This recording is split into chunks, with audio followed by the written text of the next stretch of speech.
আলহামদুলিল্লাহ, সমস্ত তারিফ ও প্রশংসা মহান রবের দরবারে, যার অশেষ মেহেরবানিতে আজ পবিত্র জুমার দিন পৃথিবীর সমস্ত ব্যস্ততাকে পিছনে ফেলে একমুখী হয়ে একনিষ্ঠভাবে একমাত্র আল্লাহ তাআলার ইবাদত বন্দেগী করার জন্য তার ঘর মসজিদে আসতে পেরেছে। এজন্য সকলে শুকরিয়া আদায় করে বলি আলহামদুলিল্লাহ। দরুদ ও তাসলিমাত বর্ষিত হোক মানবতার মহান মুক্তির দূত, মহান শিক্ষক, আমাদের প্রিয় নেতা নবী করিম সাল্লাল্লাহু আলাইহি ওয়াসাল্লামের উপর। সকলে বলি সাল্লাল্লাহু আলাইহি ওয়াসাল্লাম। গত জুমায় আলোচনা করছিলাম সূরা মায়েদা ৪৪ নম্বর আয়াত। শেষের দিকে আলোচনা একটু বাদ আছে। আল্লাহ বলছিলেন, ফালা তাখশাবুন নাসা ওয়াখশাউনি, সুতরাং তোমরা মানুষকে ভয় করিও না, ওয়াখশাউনি, আমাকেই ভয় করো, ওয়ালা তাশতারু বিআয়াতি সামানান কলিলা, আর আল্লাহর এই আয়াতকে অল্প দামে বেচে দিও না। কথাটা ভালো করে বোঝেন। আল্লাহ বলছেন, ওয়ালা তাশতারু বিআয়াতি সামানান কলিলা, আমার আয়াতকে অল্প দামে বেচে দিও না। কারণ অল্প দাম বলতে কয় টাকা? 2 টাকা, 5 টাকা, তার মানে বেশি টাকাতে বেচা যাবে। ব্যাপারটা কি এরকম?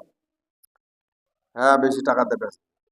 বেশি টাকার অল্প টাকার পার্থক্যটা বোঝা লাগবে। বেশি টাকা হলো জান্নাত। আপনি জান্নাতের বিনিময়ে আল্লাহর আয়াত বেচে দিলেন, কোনো সমস্যা নেই। আমি আল্লাহর আয়াত বেচা যদি জান্নাত পাই, আলহামদুলিল্লাহ। আর আল্লাহর আয়াত বেচা যদি দুনিয়াতে কিছু স্বার্থ উদ্ধার হয় আর জান্নাত হারা যায়, এটা হলো সামান্য অল্প দামে বেচা। বুঝছেন না? তাহলে আল্লাহর আয়াতকে অল্প দামে, অর্থাৎ দুনিয়ার কোনো স্বার্থে বিক্রি করা যাবে না। আপনি আল্লাহর আয়াত কি করবেন?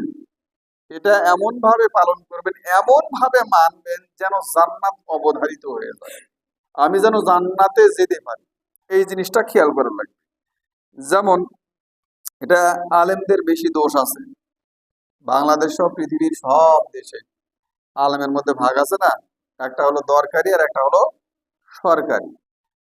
সরকারি আলেমের একটা উদাহরণ, মুঘল সম্রাট আকবর যখন সম্রাট, তখন তার দরবারে 9 জন জ্ঞানী লোক ছিল। 9 জন, 9 জনের 9 রকম কোয়ালিটি ছিল। এটাকে বলা হয়তো নবরত্ন। নবরত্ন মানে 9টা রত্ন। এই নবরত্নের মধ্যে একজন আলেম ছিল। এই আলেমের নাম হচ্ছে আবুল ফজল ফয়জী। আবুল ফজল কি মানের আলেম ছিল? আবুল ফজলের এতটা ভাষার উপরে পাণ্ডিত্য, কোরআনের উপর পাণ্ডিত্য, সে একটা তাফসির লিখেছে। এই তাফসির হলো 70 খণ্ডে সমাপ্ত। তবে বিশেষত্ব হলো আরবি ভাষায় লেখা তাফসির। আরবি ভাষার উপর তার এতটা দখল, কোন নুক্তাওয়ালা হরফ ব্যবহার করেন এই তাফসির লিখতে। নুক্তা আছে না আরবিতে? আলিফে নুক্তা নাই, কিন্তু বা, তা, তা, জিম, এগুলো নুক্তা আছে না? এই নুক্তাওয়ালা হরফ ব্যবহার করেনি। 70 খণ্ডের তাফসির লিখছে। কতটা জ্ঞানী, কতটা পাণ্ডিত্য তার! কিন্তু এর সমস্যা হলো, এ হলো সরকারি আলেম, বাদশার অনুগত, নবরত্নের এক রত্ন। মোগল সম্রাট বাদশাহ আকবর যখন দ্বীনে ইলাহি চালু করলেন, এ তো আলেম মানুষ, এ তো সর্বপ্রথম বিরোধিতা করা উচিত ছিল যে না, দ্বীনুল ইসলাম এটাই ঠিক। আল্লাহ এটাই দিয়েছেন, কোরআনে আছে না? এই যে সূরাতে প্রথমে আলোচনা গেছে না, যে আমি তোমাদের জন্য ইসলামকে দিন হিসেবে মনোনীত করলাম। রদিতু লাকুমুল ইসলামা দীনা, আমি তোমাদের জন্য ইসলামকে দিন হিসেবে দিয়ে আমি নিজে সন্তুষ্ট। আল্লাহ বলছেন আমি সন্তুষ্ট তোমাদের জন্য ইসলামকে দিন হিসেবে। এই আয়াত কি ওর জানা ছিল না? ও যদি 70 খণ্ডের তাফসীর লিখতে পারে, এই আয়াত কি তার বাইরে ছিল? এই আয়াত তো তার বাইরে ছিল না। তার মানে সে এটা জানতো। এই জানার ফলশ্রুতিতে তার করণীয়টা কি ছিল? বাদশাকে প্রথমে বলে দেওয়া উচিত ছিল যে না, এইটা করা যাবে না, এটা ইসলামের সাথে সাংঘর্ষিক, এটা ইসলামের সাথে যায় না, আপনি এটা করতে পারেন না। কিন্তু তিনি এই কাজ করেন নাই। কেন করেন নাই সেটা তিনিই ভালো জানেন। তবে আমাদের ধারণা, অনুমান, ওই যে চাকরি চলে যাওয়ার ভয়, বাংলাদেশের লোকজন আলেম ওলামা, এই যে আমি জুমার এই মেম্বারে দাঁড়িয়ে যে সমস্ত কথাবার্তা বলি, সব মসজিদে কি এগুলো বলতে দিবে? দেবে না। তো যে সমস্ত মসজিদে দেবে না, আমির হামজা বলছিলেন আমি তো মাসে 3 বার করে মসজিদ পাল্টাই, কারণ আমি তো থাকতে পারি না, সুদের বিরুদ্ধে ওয়াজ করলে দেখি সামনের কাতারে আছে না, ও যে প্রথম কাতারে প্রশাসনের লোক, প্রশাসনের বিরুদ্ধে কোনো কথা বলা যাবে না। তারপরের কাতারে সুদখোর, এই সুদখোরের বিরুদ্ধে কোনো কথা বলা যাবে না। তারপরের কাতার চান্দাবাজ, চান্দাবাজের বিরুদ্ধে কোনো কথা বলা যাবে না। তো বলবোটা কি? ওজন্য ঘটনা, এখন এই জুমার মেম্বার থেকে সঠিক কথা বলা যায় না, যায় না। এখন যে সমস্ত আলেম ওলামা আছেন, ইনাদের ঐক্যবদ্ধ হয়ে এটা বলা উচিত ছিল যে না, কোরআনে যেটা আছে হক ওইটাই বলবো, এর বাহিরে কিছু বলবো না। কিন্তু বাংলাদেশের আলেম সমাজ এতখানি শক্ত হতে পারেনি। চাকরির ভয়, রুজির ভয়, এ ভয়ে সঠিক কথা বলে না। এজন্য আল্লাহ বলছেন ওয়ালা তাশতারু বিআয়াতিস সামানান কলিলা, দুনিয়ার সামান্য স্বার্থে আমার আয়াতগুলোকে বেচে দিও না। কিন্তু আমরা ওইটা পারছি না। কয়জন আলেম পারে? পারে না, অধিকাংশই পারে না, দুই একজন পারে। কিন্তু আল্লাহ এটা আদেশ করে রাখছেন, এ কাজ করিও না। এরপরে আল্লাহ কি বলছেন? ওয়া মান লাম ইয়াহকুম বিমা আনজালাল্লাহু ফাউলাইকা হুমুল কাফিরুন। কঠিন কথা। ওয়া মান লাম ইয়াহকুম, আর যে ব্যক্তি বিচার ফয়সালা হুকুম, এই হুকুম জারি করে না, বিমা আনজালাল্লাহু, আল্লাহ যা নাজিল করেছেন সে অনুযায়ী, ফাউলাইকা হুমুল কাফিরুন, এই সমস্ত লোকজন কাফির। ফতোয়া আমার না আল্লাহ, আমি ফতোয়া দেইনি, আমি অনুবাদ করে শোনাচ্ছি। আল্লাহ বলছে যে কোরআন থেকে যারা ডিসিশন মেক করে না, পরিবার কিভাবে চলবে, সমাজ কিভাবে চলবে, রাষ্ট্র কিভাবে চলবে, এই সমস্ত বিষয়ে ডিসিশন যারা আল্লাহ যেটা নাজিল করেছেন ওখান থেকে নেয় না, এরা কাফির। যতই 5 ওয়াক্ত নামাজ পড়ুক, হজ করুক, যাকাত দিক, যাই করুক না কেন, ডিসিশন মেক করতে হবে কোরআন থেকে, আল্লাহ যেটা নাজিল করছে সেটা থেকে। এইটা থেকে যদি আপনি ডিসিশন মেক না করে অন্য কোথাও থেকে ডিসিশন মেকিং করেন, আপনি কাফির, আল্লাহর ফতোয়া অনুযায়ী, আমার ফতোয়া না, আল্লাহ বলে রেখেছেন। তাহলে আমাদের ডিসিশন মেক করতে হবে কোত্থেকে? কোরআনুল কারীম থেকে, আল্লাহ যেটা নাজিল করেছেন সেখান থেকে, শক্ত কথা। এরপরে আল্লাহ বলছেন কাতাবনা আলাইহিম ফিহা, এটাতে তাদের জন্য আমি ফরজ করে দিয়েছিলাম। কাতাবনা, ওই যে রমজান মাসে আমরা বলি কুতিবা আলাইকুমুস সিয়াম, কুতিবা মানে আমাদের বাংলাদেশের অধিকাংশ আলেম বলেছেন এই কুতিবা মানে ফরজ করে দেওয়া হয়েছে। কুতিবার শাব্দিক অর্থ বা আবিধানিক অর্থ হলো লিখে দেওয়া, লিখে দেওয়া। আর এখানে পারিভাষিক অর্থে বোঝাচ্ছে যে তার উপরে বিধিবদ্ধ করা হয়েছে বা ফরজ করা হয়েছে। এখানে আবারও সেই শব্দ ব্যবহার করে বলা হচ্ছে কাতাবনা আলাইহিম, তাদের উপরে আমি লিখে দিয়েছিলাম, ফরজ করেছিলাম, বিধিবদ্ধ করেছিলাম, ফিহা, এই আমি যা নাজিল করেছি তার ভিতরে, আন্নান নাফসা বিন নাফসি, জানের বদলে জান। অর্থাৎ এই যে বিচার ফায়সালা করবেন, ডিসিশন মেক করবেন, আল্লাহ কি ডিসিশন দিয়েছেন? আল্লাহ ডিসিশন জানের বদলে জান। এই যে পৃথিবীতে দেখছেন না হানাহানি, মারামারি, কাটাকাটি, ফাসাদ, একজন আরেকজনকে হত্যা করে ফেলছে, চান্দা নিতে যায় চান্দা দেয়নি তাই মেরে ফেলেছে।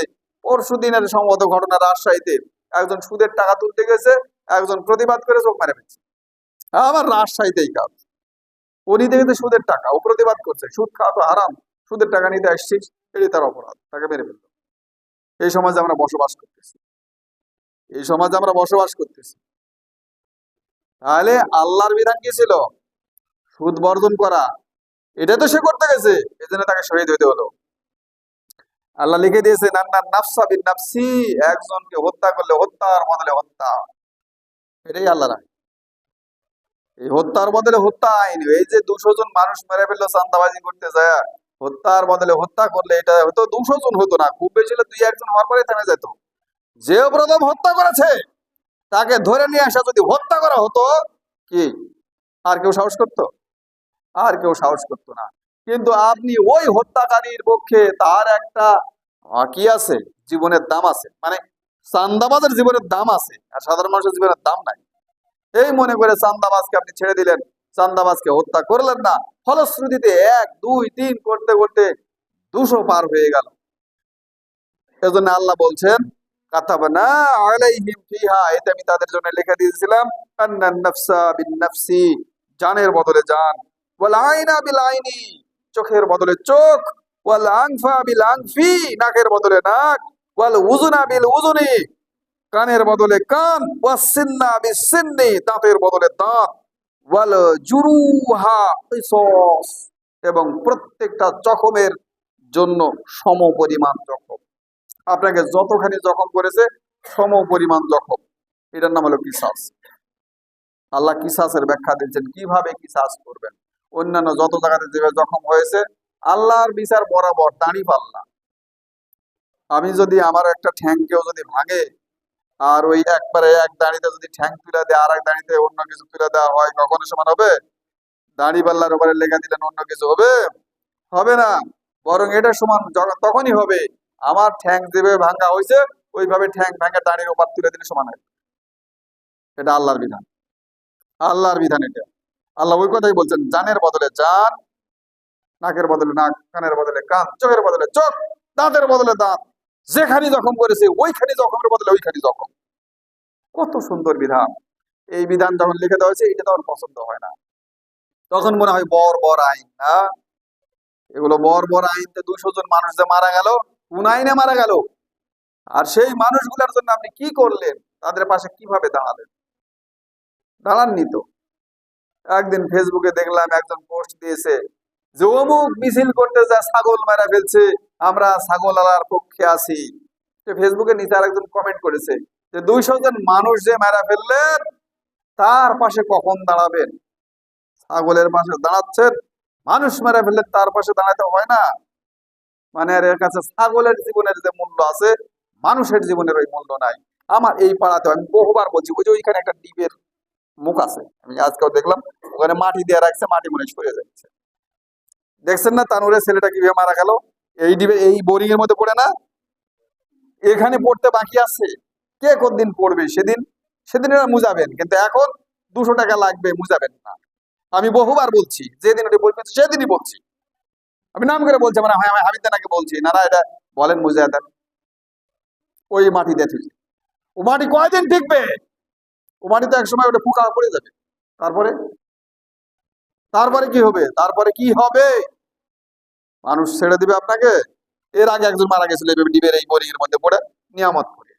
ওটা ছিল পার্সোনাল, এটা তো বরেন্দ্র কর্তৃপক্ষ সমিতিতে চলে, কিন্তু নিয়ামত করে যেটা ছিল ওইটা পার্সোনাল ছিল। আমার এই দ্বীপটাও যখন পার্সোনাল, আমার গোপনারায়ণে এসেছিল না, এরকম পার্সোনাল এখন ওখানে সব দ্বীপ সমিতিতে যায়নি। ওই পার্সোনাল দ্বীপ এইভাবে আবার পাশে বোরিং করছে আর রেখে দিছে। রেখে দেওয়ার ফলে এক লোক, ওদের বালুময় হয়ে গেছে, এটা তো বাড়ির উপরে আর একটা বিলের মধ্যে, ও মাথাতে করে কিছু নিয়ে আসতেছিল, বিল থেকে আবাদ পাতি কিছু নিয়ে আসতেছিল মাথাতে করে। স্লিম লোক, 2 ছেলের বাপ, 2 ছেলে বা 3 ছেলে, মানে বিবাহিত মানুষ এবং বয়স্ক মানুষ। তোর চলে আসতেছে, আস্তে আস্তে ওই মাথার উপরে একটু ভর আছে, ও এসে ওই পাইপের মুখ ওখানে চোরা বালির মতন হয়ে গেছে, তার বোঝা নেই যেখানে পাইপের মুখ আছে। পা দিছে, ওকে শর্ট করে দিছে, মারা গেছে। এই যে মারা গেছে, এলাকাবাসীর যে খুব, ওই যে যে ডিবালার বাড়ি ভেঙে তো সাইজ করিছে, আর ডিবালা তখন পালা আছে। কয় টাকা লাগতো মুখ মারা দিতে? 500 টাকা, 1000 টাকা, 2000 টাকা। ও লোক 10 লাখ টাকা দিয়ে মীমাংসা করতে পারে। ও এখন বলা, আপনি এখন 10 লাখ টাকা কেন দিতে যাবেন? আপনি কেন 500 টাকা দিয়ে মুখ বন্ধ করে দিতে পারছেন না? আপনার কোথায় লাগতেছে? আমার এটা বুঝে ধরে না। এতবার করে আপনাদের সুস্পষ্ট ভাবে বলার পরে আপনারা বোঝেন না কেন? এরকম অ্যাক্সিডেন্ট হওয়ার পরে বুঝবেন, তখন বুঝে তো লাভ হবে না, তখন বাড়িতে ঘুমাতে পারবেন না, তখন বাড়িতে ঘুমাতে পারবেন না। আমি বলে রাখলাম, বাড়িতে ঘুমাতে পারবেন না। এই জিনিসগুলো দেখবেন, এগুলো করবেন না। দ্বীপ কর্তৃপক্ষের প্রতি আমার অনুরোধ, আজকে দিনের মধ্যে ওই যে ওখানে আমার ড্রেনের উপরে দেখলাম চাঙ্গর তুলে দিয়ে রাখছে, ওখানে কি দরকার? ওই চাঙ্গরটা এসে মুখে দিলে আটকে যাবে, ওই চাঙ্গর তুলে নিয়ে এসে ওখানে দিয়ে দিবেন। আজকে দিনের মধ্যে এগুলো করবেন না, মানুষের জীবন নিয়ে খেলা করবেন না। এরপরে আল্লাহ বলছেন, আপনারা চুপ করেন, খুতবা শুনেন, আর এখান থেকে যাওয়ার পরে আপনারা পারলে আপনারা নিজে নিয়ে এসে একটু ব্যবস্থা করে দিবেন। এর জন্য বলছেন, এরপরে আল্লাহ বলছেন, ওয়ামান তাসাদদাকা বিহি ফাহুয়া কাফারাতুল লাহু, আর কেউ যদি সদকা, এখানে সদকা শব্দ ব্যবহার করার কারণ হলো মাফ করে দেওয়া, অর্থাৎ সদকা ব্যবহার করেছে। অর্থাৎ আমার পরিবারের কেউ নিহত হয়েছে, কেউ হয়তো ভুলবশত হয়ে যেতে পারে না, মিস্টেক বশত হয়ে গেছে, ইচ্ছা করে নয়, আমরা বুঝেছি তার অপরাধটা কত দূর, কি করা যেতে পারে, সেক্ষেত্রে মাফ করে দেওয়ার একটা সিস্টেম আছে, আমরা মাফ করে দিতে পারি। আল্লাহ এটা আমাদের হাতে দিয়েছেন। এরা জানের বদলে জান এটা করতেই হবে এরকম না। আল্লাহ বলছেন জানের বদলে জান নেওয়ার মতন পজিশন হলে এটা যদি আদালত পর্যন্ত গড়ায়, তাহলে আদালতে বিচারক রায় দিবে জানের বদলে জান, এটা বিচারক রায় দিবে। কিন্তু আমি যদি আদালতে যাওয়ার আগেই তাদের সাথে মীমাংসায় চলে আসি, তো মীমাংসা হলে আমি মাফ করে দিতে পারি। আমি কিভাবে মাফ করবো সেটা আমার ব্যাপার। আমি কিছু জরিমানা নিতে পারি, আল্লাহ সে বিধান দিয়েছেন, রক্ত মূল্য দিয়াত এটা নিবেন। এভাবে কি করবেন, বিষয়টা সমাধান করবেন। আল্লাহ এটা ফাঁক রাখছেন, কারণ এরকম হতে পারে, এজন্য এখানে ফাঁক রাখছেন, ফাঁকা রাখা আছে। তাহলে সেটা আবার কি হবে, কাফফারাতুল্লাহু, তার জন্য এটা কাফফারা হবে। কাফফারা শব্দের শাব্দিক অর্থ, আবিধানিক অর্থ হচ্ছে পাপ মোচন। আমরা কাফফারা দিই না, রোজা একটা নষ্ট হয়েছে কাফফারা দিই, নামাজ নষ্ট হয়েছে কাফফারা দিই, কোন একটা অন্যায় হয়ে গেছে কাফফারা দিই, এরকম কাফফারা দেওয়া হয় না। কাফফারা মানে পাপ মোচন। আমার এই পাপটা হয়ে গেছিল, আমি পাপ মোচনের জন্য কিছু জরিমানা দিলাম, কিছু দণ্ড দিলাম, এটা হচ্ছে কাফফারা। এই বলছে যে এই সৎকা যদি তুমি করো, অর্থাৎ তুমি যদি মাফ করে দাও, তোমার একটা দাঁত ভাঙ্গিছে, তুমি তার দাঁত না ভাঙ্গা তুমি তাকে বলে আমার চিকিৎসার খরচ পাতি দাও, যে মাফ করে দিলে, এই যে মাফ করে দাও, এটা তোমার জন্য কাফফারা হয়ে যাবে। এরপরে আল্লাহ বলছেন ওয়ামান লাম ইয়াহকুম বিমা আনজালাল্লাহু ফাউলাইকা হুমুজ জালিমুন।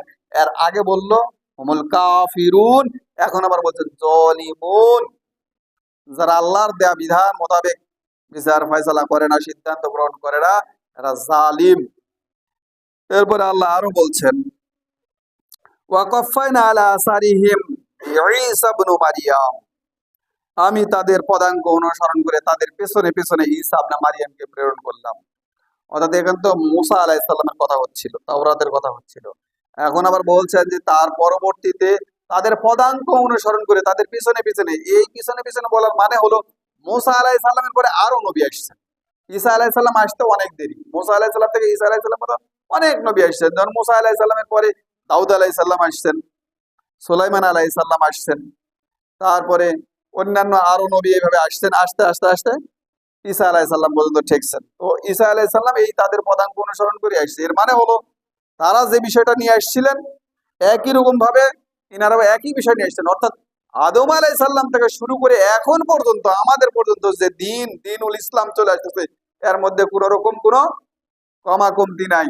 তবে শরীয়ত একটু করে চেঞ্জ হয়েছে, দিন একটাই, কিন্তু শরীয়ত মাঝে মাঝে চেঞ্জ হয়েছে। দিনের বদল হয়, দিন ইসলাম, দিনুল ইসলাম, এর মধ্যে কোনো বদল নাই। শরীয়ত যেমন দাউদ আলাইহিস সালামের সময় যে শরীয়ত ছিল ওই শরীয়ত এখন আর চলবে না।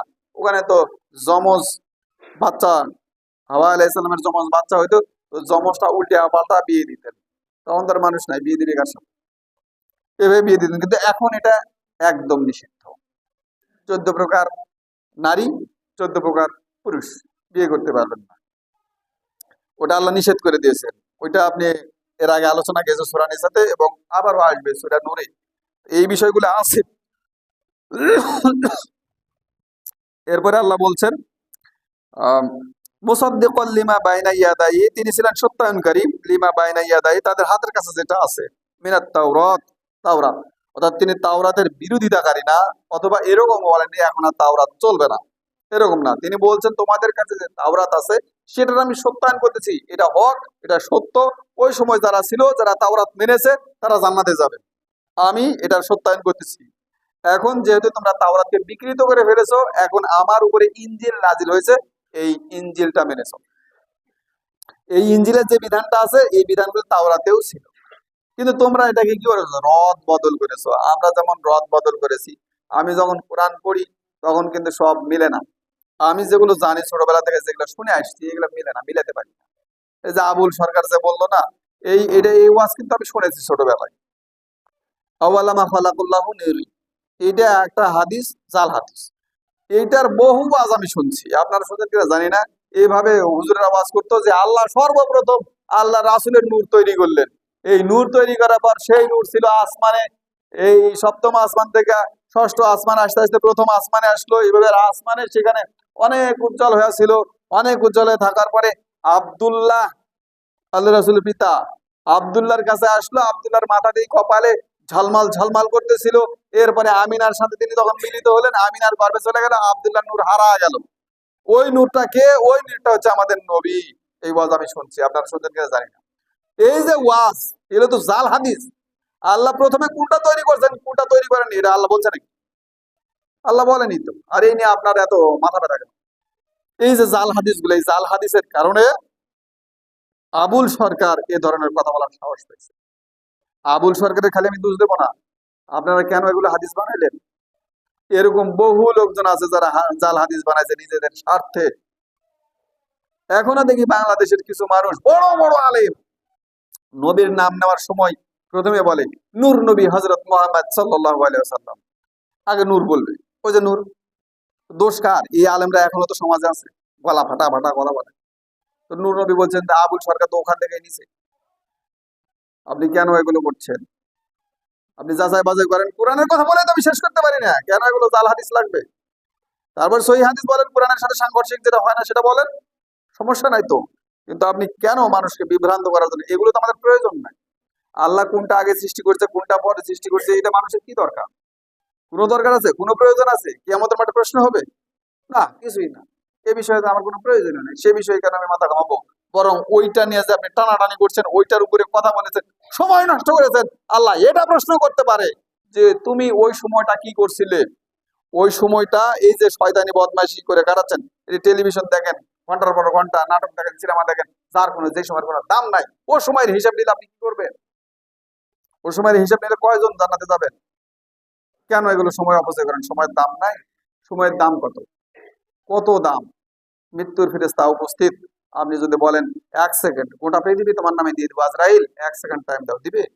তার মানে এই গোটা পৃথিবীর চাইতো দামি হচ্ছে সময়, যেটা আমাকে দেওয়া হয়েছে। এই সময় আমাকে কেন দেওয়া হয়েছে? আমি ভালো কাজ করি না খারাপ কাজ করি? আমি ভালো বা খারাপ কি করবো? সেটা মধ্যে পড়ছেন না যে আমি কিছু করেছি, আমি হায়াত আর মৃত্যু, এই দুটো জিনিস কেন তৈরি করেছি? তোমাদের মধ্যে কে আহসানু আমালা, উত্তম আমল করে, এটা দেখার জন্য। টিভি দেখা কত উত্তম আমল আপনি বলেন? মোবাইল ঠুকারা, ফেসবুক দেখা কত উত্তম আমল বলেন? বলেন এগুলো কত কি মানের আমল? আপনি টিভি দেখেন, অপরাধ? টিভির কোনো অপরাধ নাই, মোবাইলের কোনো অপরাধ নাই, অপরাধ হলো অপারেটর। মোবাইলে ভালো জিনিস আছে, আপনি খবর শুনেন, আপনার প্রয়োজন শোনেন, ওয়াজ শুনেন, শুনেন। মোবাইলে কোরআনও আছে, পড়েন, সমস্যা নাই তো। টেলিভিশনে ওয়াজ হয়, এই যে জাকির নায়েক বিশ্বব্যাপী এত খ্যাতিমান, টেলিভিশনে সুবাদে হয়েছেন, টেলিভিশনে তিনি দাওয়াত দিয়েছেন, এই টেলিভিশনের দাওয়াতে কত মানুষ ইসলাম গ্রহণ করেছে। ভালো কিছু দেখেন, সমস্যা নাই তো। কিন্তু আপনি তো অন্য জিনিস, অন্য জিনিস দেখতেছেন, আরো কত কি দেখেন, আল্লাহ ভালো জানে। তার মানে টেলিভিশনেরও কোনো অপরাধ নাই, মোবাইলেরও কোনো অপরাধ নাই। অপরাধ হলো অপারেটরের, যে চালাচ্ছে। আপনি কি চান? ভালো যদি চান আলহামদুলিল্লাহ, খারাপ চালে আপনি বুঝবেন। সময় অপচয় করবেন না, কঠিন জিনিস সময়। সময়ের দাম আল্লাহ কড়ায় কোনটা হিসাব নেবেন। একদিন হাদিস শুনাইছি না, জীবন কোন কাজে লাগাইছো, যৌবন কোন কাজে লাগাইছো। এটা তার মানে কি? জীবন কাকে বলে? আপনি যেদিন জন্মগ্রহণ করলেন সেদিন থেকে যেদিন মারা যাবেন, এটা আপনার জীবন, মানে টাইম। এই টাইমের হিসাব নেওয়া হবে।